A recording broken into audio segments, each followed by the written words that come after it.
Hi, I'm Mackenzie. Hi, I'm Vanessa. Hi guys, I'm Kaylee and welcome back to a sip of history. And on this episode, we're going to talk about the Italian Revolution of 1848. Yeah, the Italian Revolution took place in Italy between 1848 and 1870. It was characterized by a series of uprisings, wars, and diplomatic maneuvers that ultimately led to the unification of Italy. Wow, that's a really good point. I really agree with that. Yeah.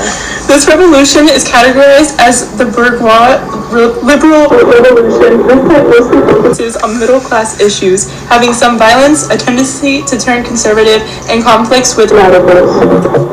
To further explain this, the Italian Revolution was intended to allow a renewal of Italian society by becoming independent from foreign rule. Before the unification of Italy, Italian states were controlled mostly by the Austrian Empire. The first time they tried to do a revolution to unify Italy failed due to the lack of organization by the revolutionary groups and the immense strength of the Austrian armies. Their political and military inexperience also affected the outcome, but the Italian states didn't give up and learned from their previous mistakes. One of the first things that occurred was constant revolts against Austria, Italy, and Sicily. Signaling the beginning of the unification, although prior to this, the first concept of nationalism was introduced in 1830 by Giuseppe Mazzini.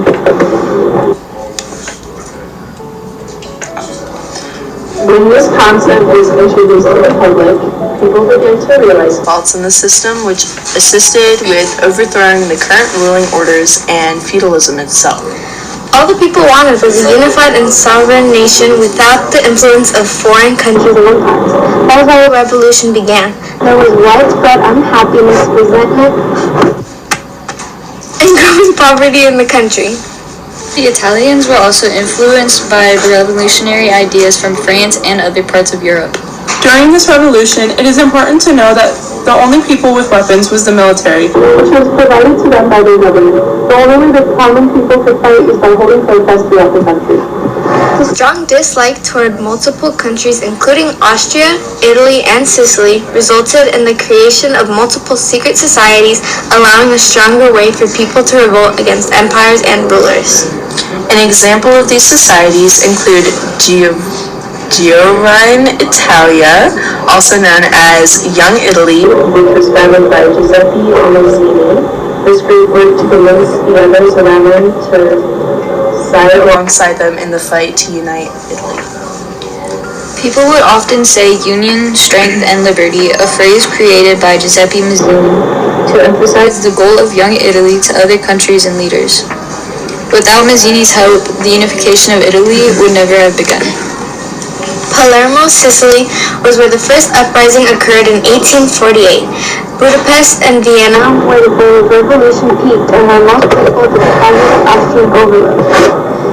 Kingdom of Piedmont, Sardinia, is the wealthiest state and was pushed toward the final reunification of Italy in 1859. This would lead to the establishment of a constitutional monarchy. The desire for national unity, the growth of liberal national movements, and the influence of revolutionary ideas from France and all other parts of Europe.